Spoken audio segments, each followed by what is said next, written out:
जग जननी कष्ट हरण करु दुख हरनी। भोर उठछि माँ चौदिसन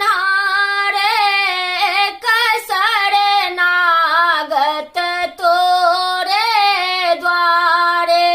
आस पूरन करु जग जननी कष्ट हरण करु दुख हरनी।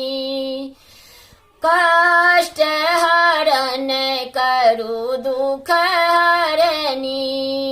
आहाँ छी ममता के सागर भरि दियौ माँ हमरो गागर।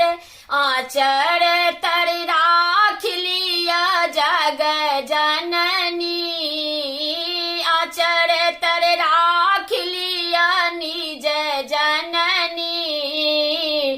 कष्ट हरण करु दुख हरनी।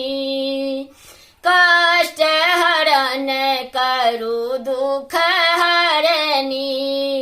आहि जगदम्बा आहि पर असरा मानक बात बिना बेटी कहतई ककरा। बेटी के पोछ दियौ नोर जननी कष्ट हरण करु दुख हरनी।